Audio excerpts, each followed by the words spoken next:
Good morning, everyone. Yeah, it's good to see you again. And first of all, let me just send you my apology. I did not prepare this sermon with the Father's Day in my mind, so it had nothing to do with the Father's Day. But before I start the sermon, I would also like to thank all the fathers who I recall just a few faces among you who are a father. I just want to thank you and congratulate you on being a father. It's awesome. It's a really tough job. Reverend Low has 2 children. Yeah, children's, right? Yeah, who knows? When I think of a children, if I haven't imagined if I have a son like myself, I just want to strangle him. Why have a son like me? Yeah, because I'm a rather mischievous boy, always not following orders, always doing funny and all sorts of not nice businesses throughout my entire life. So bringing me up is not an easy job, like all fathers. A lot of those in seminaries, a lot of our faculties are actually, we earn a PhD, right? A doctoral degree. We spend 4 or 3 years or up to 5 years to earn a doctoral degree. Do you think a doctoral degree is awesome? It's 好犀利, right? Yeah, it's brilliant. But to me, it doesn't mean a lot. It means a lot, but it does not mean really a lot. Compared to fathers among us, or our fathers, a PhD is really nothing. Bringing up a children from young till they become a mature man or women is no easy task. Getting a doctoral degree takes us 3 to 5 years. That's all. And we spend time with books and writing, and not with a real person. So I congratulate and thank you all the fathers among us. But then with fathers in mind, and we turn our attention to our Father in heaven, right? Our Heavenly Father gave us some really good presents, including Christ himself. And through Christ we become Christians. Now the first thing I would like to ask, what are the few signs, the signatures of being a Christian? What are the signs of a Christian? What is the first thing that comes to your mind? A Christian is well known for hesitant. A Christian is well known for what? Oh my goodness. The total silence, yeah. Being reserved. When I think of this easy, maybe you think you're overthinking it. I'm thinking really difficult. I'm just thinking really simple ones. Like Christians, we will wear the crucifix as one of necklaces or earrings or something like that. Christians will do Sunday offerings. Christians will pray before we eat, right? It's one of the signature things. And Christians, I think, most of the time are known for being more friendly. I think so. Christians are known for Sunday service, right? Sunday service.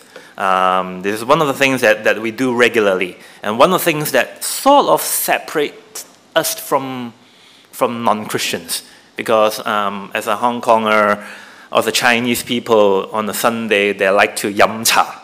Okay, dim sum has a untouchable position in Chinese culture. The dim sum, the siu mai, and the ha gao is really important.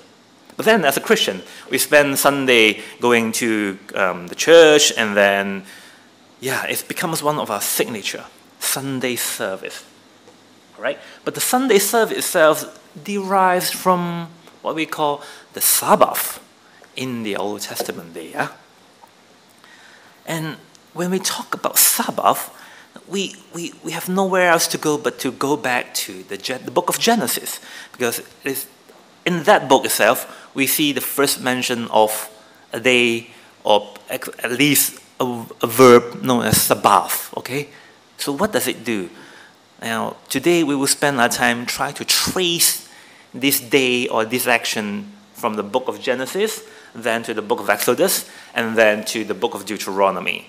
It is not as juicy as my previous sermons, In my previous sermons, we have went through narratives, right? Stories of Abraham, story of Sarah, and then story of Elijah. It's rather juicy, and there are different actions and plots going on. But in today's text, the story is not like that. It could be rather boring if we go from text to text and compare what has been expanded from book of Genesis all the way up to Deuteronomy. So please bear with me, and I hope I will not overrun. In 23 minutes time, and I will pass the time to the next person in charge. Okay? Now here we go. We'll start from the book of Genesis. This is what we have here. In the end, since the very first verse of the book of Genesis, it describes how God created the world, right? The heaven and earth and all that's in it, and all are created when God says so. Now, when everything is created just as God says so, my first question is, as a mischievous boy, is why not create the entire world in one day? Have you ever thought about that? He says, oh, let there be light, and then there's light, and let there be that, and then there's that. Just why not create them all in one day? But of course, that is just a question out of curiosity. I'm not denying the power and authority of God in the entire creation. But when I ask this question and I reread in the book of Genesis again, I get a sense of from day 1 till day 6, as if God is watching the entire creation in a process. He is watching it. And he says so, and when things is being brought into existence, he admires his very own work, says, this is good, and that is good. And everything was good. One by one, and day by day, and everything is created in order. And everything is good. And on the seventh day, when he complete and finished the work, and he rested. The thing is, he rested from all his work. Now, the verb here is very important. In the book of Genesis, there is one particular word that is used on God's creation. Is that he finished, right? He finished. Let me point to you. This word and that word, in these two, yeah? In the Hebrew itself, it is a word saying the work is done. It's completed.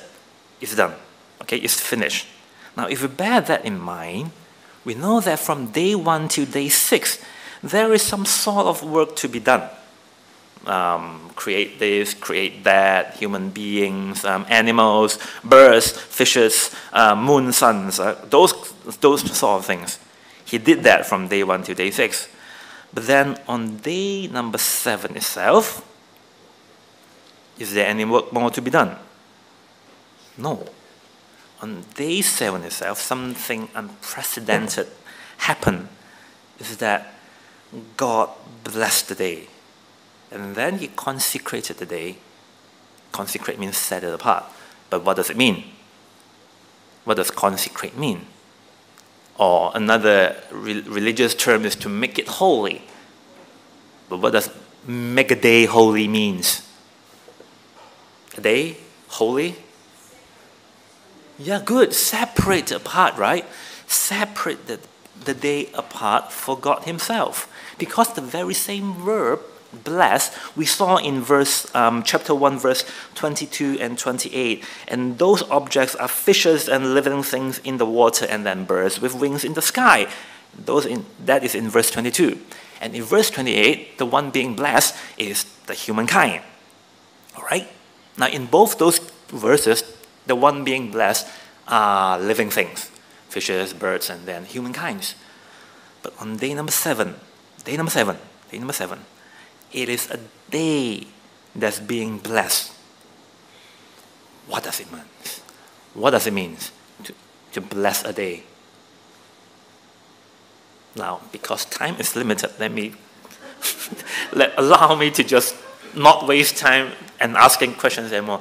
According to verse 2, chapter 2:3, I think one of the possible things is to bless a day means to consecrate it. If we pay attention to chapter 2:3, we have not seen a day being blessed. The day will not be multiplied because the previous objects being blessed, the living things, the fish, the birds, and humankind, one of the things being blessed is to multiply, right? But then, if a day is being blessed, will a day multiply? Does it mean day 7 will be longer, or there are a lot of day 7s? No. It does not mean that. That will not happen. So what does it mean to bless a day? My guess is, verse 3 is giving the answer that blessing might be equal to the act of consecrating. Just because God consecrated, separate day 7 apart for himself, that day itself is blessed. And the reason for separating day number 7 is because God finished all his creation work. Now, we have no idea what will happen on this day. We do not know what do humankind need to do on day number 7. Because after verse 3, the story continues with another creation account. That is when Adam and Eve comes into scene. There is no command about what to do on day number 7. So up till this point, all we know is that God completed his creation work, God blessed the day, and God separated the day apart for himself. Now, I have a really simple example in my mind. Everyone at home, do you have your own personal cup? Your cup for coffee, for water or tea, whatever it is. And perhaps for those from England, we have that particular cup for tea, right? And within that particular cup, after drinking a lot of tea or coffee, it will be stained, right? And whoever touches our cup will get scolded by us, right? Because that cup is exclusively belong to us. Nobody else can touch that cup. But it's just a normal cup, to be honest. It's just a cup. It's got no magical power. Coffee will not taste better in that cup. But that cup is exclusively belongs to us. No one else can touch it. Separated apart. That cup is separate apart for you. Now, the idea of consecrating has something to do like that. It is selected exclusively, set apart for someone else. And day number 7 is set apart for God. So what to do on day number 7? Let's move on. The story fast forward and we arrive at the book of Exodus. In the book of Exodus, we know that the stories moves on and then they escape from Egypt, and this being that group of people that is being ill-treated and oppressed by the Egyptians now escape and arrive at Mount Sinai. They become the people of Adonai, and the Lord become their God. And the 10 commandments were given to them. And these 10 commandments could be considered the terms and conditions of how to live as the people of God. And it is the major framework of how God expects his people to live their daily lives, right? And among these 10 commandments, there is one single one that told them about what to do on day number 7. And that is the text that read out by our sister just now. And the first thing we note in verse 8 is that remember the day of Sabbath, consecrated. And this is my own translation, it's not NIV, right? This is the wooden translation, just I'm trying my best to maintain the Hebrew text shape, yeah? It's rather wooden, it's not nice, but at least it is reflecting something that's happened in the Hebrew text, all right? So allow me to use it. Remember the day of Sabbath, consecrated. Now notice something is different, right? In the Genesis text, it is God rested on the day, God blessed the day, and consecrated. And now in the book of Exodus, the verb changes slightly. It is a command to the people of God. The first thing is to remember the Sabbath. Remember. And then immediately the next verb, the next action, the next command is consecrated. In the book of Genesis, It is God who consecrates the day. And in the book of Exodus, it is the people of God who are told or commanded to consecrate the day. So to remember is to consecrate it. Okay? Seems simple enough, right? But again, the question arises. God consecrated the day, He separated apart, and that day belongs to Him. Right? But what about people of God? What is going to happen when we consecrate a day? What do we do? Imagine there is no verse number 9 to 11. We will ask the consultant pastor. If we don't have verse 9 to 11, we heard a command from the Lord saying, consecrate a day, consecrate the Sabbath. What do we do? We will think, right? We think, oh, so what do I do? Consecrate. What does it mean? Do I do more work? Or do I do creation work? Or do I rest like God? Or what do I do? I have that kind of question. But luckily, we have verses 9 to 10. So we don't have to guess. God made it clear that in verse 9, 10 that for 6 days you have labored and worked all your work. All right? It's because for 6 days we have been doing work, okay? So rest on the 7th. Because the next verse then stated clearly that the 7th day is a Sabbath for the Lord. You are not to do any work, including your son, your daughter, your male servant, your female servant, and all your livestock. Imagine how awesome is that. How awesome is that? The animals are not allowed to work as well. Okay? And also those foreigners or strangers who are living in your town.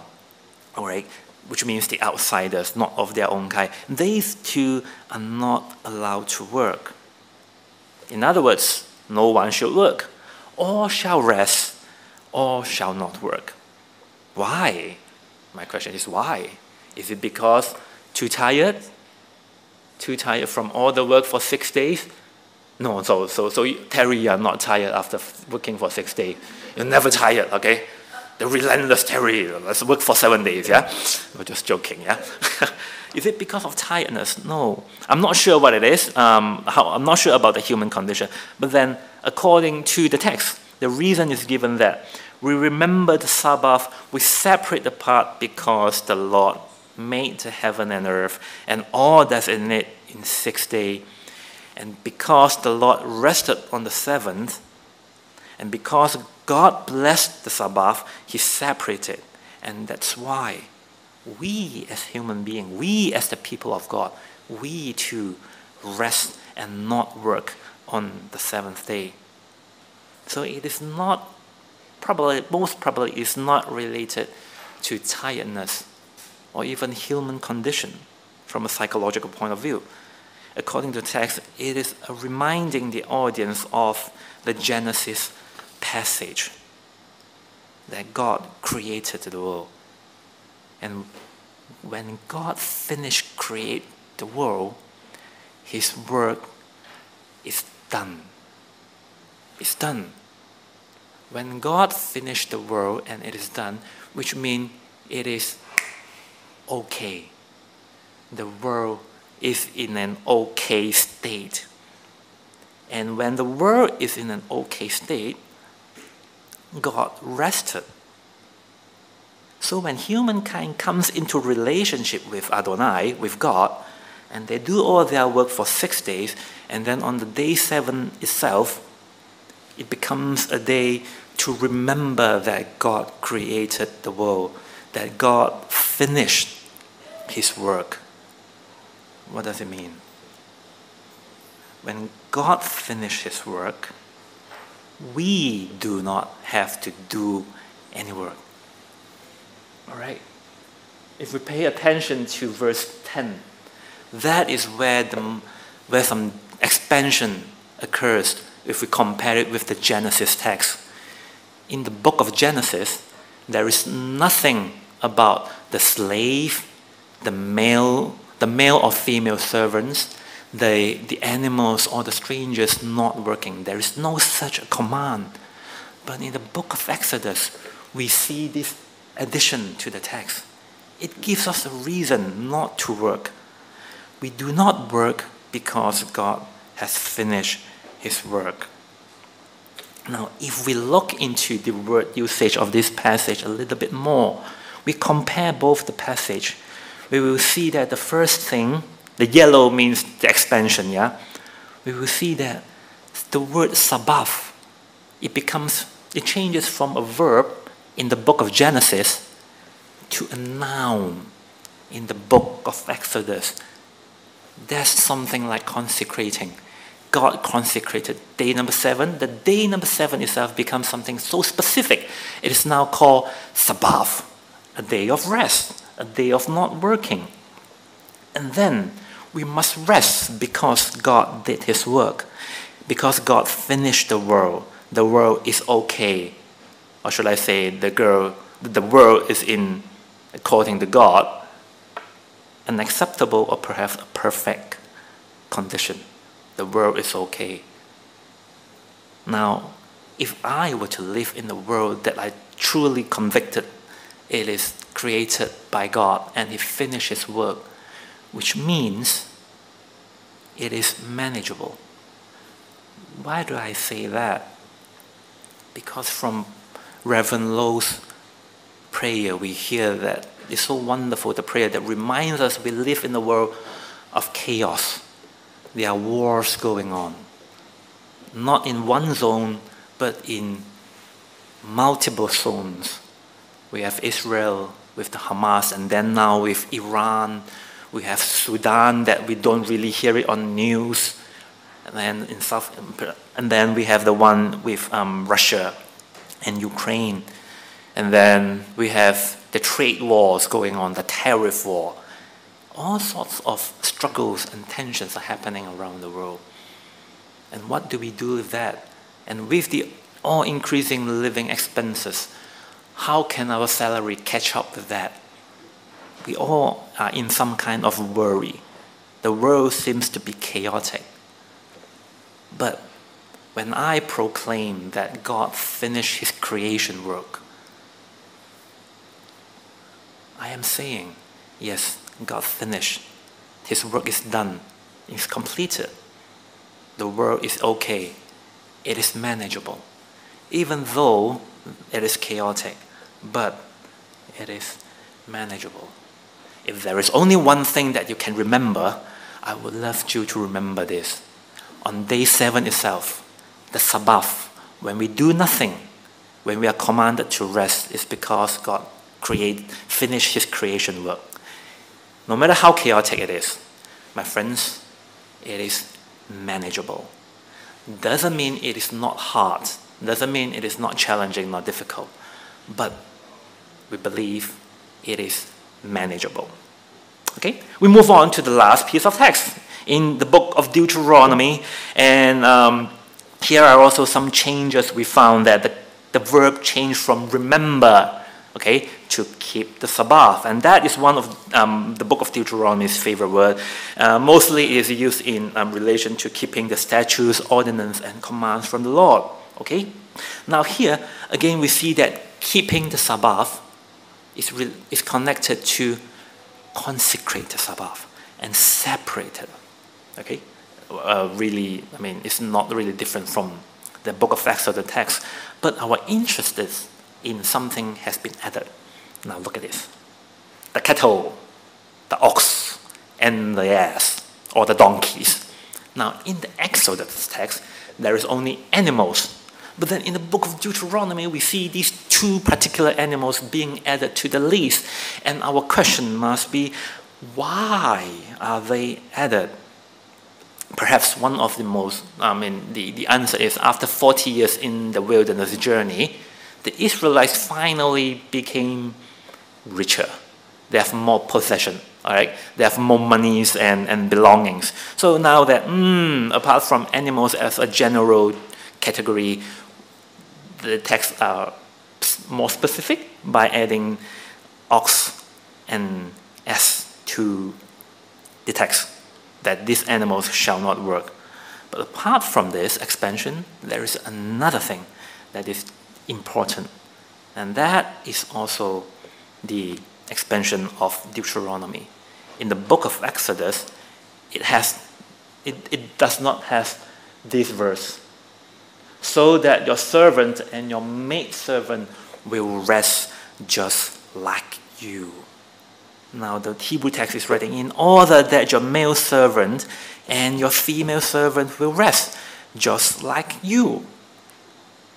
There's nothing of this in the book of Exodus.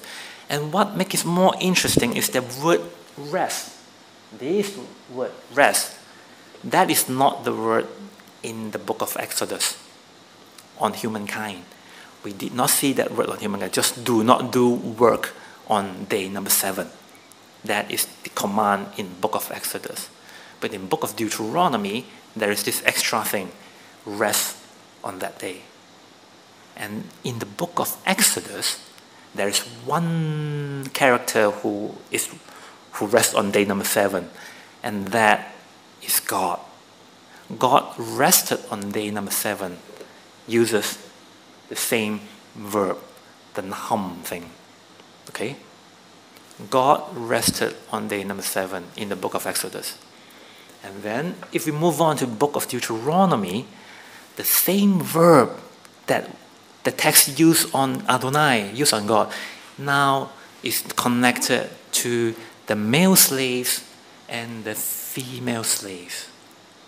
A verb that is used on the divine, now in the book of Deuteronomy is placed on humankind. I'm not saying the humankind becomes God. No, I'm not saying that. But the verb itself, to actively rest on that day, is now connected to the human being. And that itself is beautiful. That the ones who are serving, who are doing all the hard work, will rest. Just like their master, they will rest. Because the last few words, just like you, is awesome.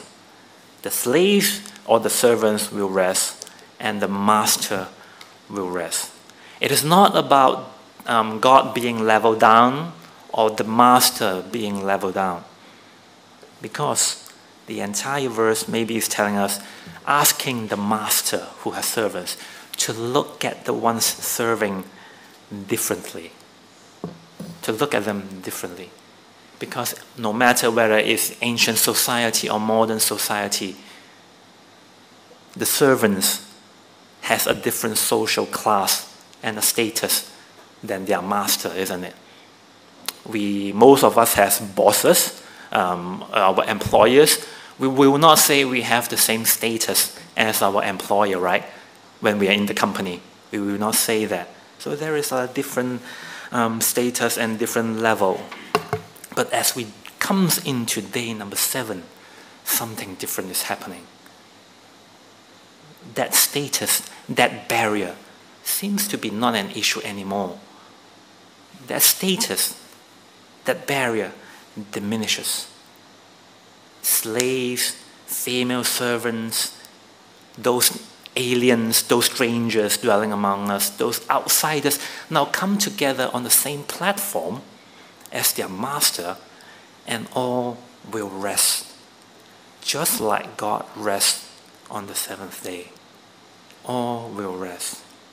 So perhaps the Sabbath, apart from remembering and keeping and separating for God, remembering that it is manageable, no matter how chaotic it is also about we will look beyond the status. We will look beyond achievements and realize we are all creation of God. We are all human beings loved by God. And we will care for each other when we are on the same platform. And now think that is awesome. If we put all these 3 texts together and trace their changes, we'll see that this text actually from the book of Genesis to Exodus to Deuteronomy is expand. something is added to it. In Exodus, let me repeat, the sermon is ending soon, yeah? In Exodus, the reason for remembering the Sabbath is God completed the creation work. In Deuteronomy, the reason for keeping the Sabbath is God completed the salvation work. Because in the book of Deuteronomy, the reason for keeping the Sabbath is because that God took the Israelites out from Egypt with the mighty hand and outstretched arm. It is no longer the creation work, but God saved the Israelites. We as Christians, we strongly believe that God had done his salvation work through Christ, right? We are free from sin. We are free from the power of sin and dominance of sin. And I think that's awesome, isn't it? It's on a Sunday that we remember this work together. So the first question I ask is whether, do I rest on a Sunday? Brother and sister, do you rest on a Sunday? Yeah, you rest on a Sunday. Terry, do you rest on a Sunday? I see you always busy. Reverend, do you rest on a Sunday? No, he rests on a Monday because I used to do pastoral stuff. The Sunday is the most busy day, the most occupied day. And those deacons of the church, the ones, the pianists, do you rest on a Sunday? No, right? So rest, does it mean not doing anything at all? I don't know. But I really don't know. I really don't know. But on this day of rest, I think we could say that in a 7 days week cycle, on this particular day itself, it is separated for God.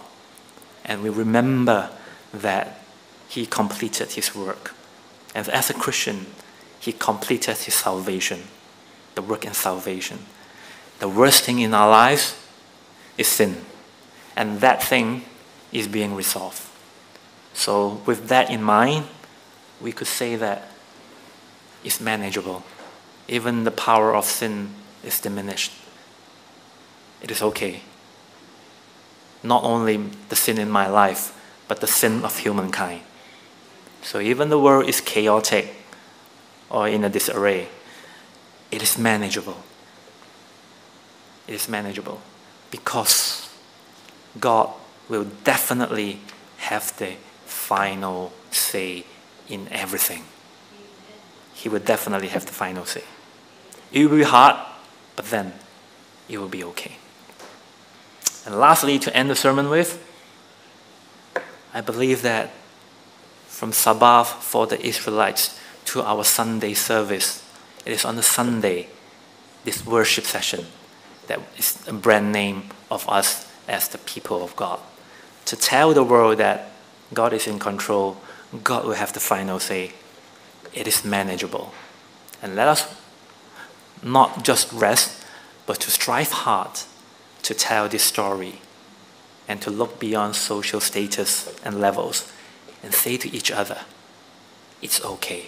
God has the final say.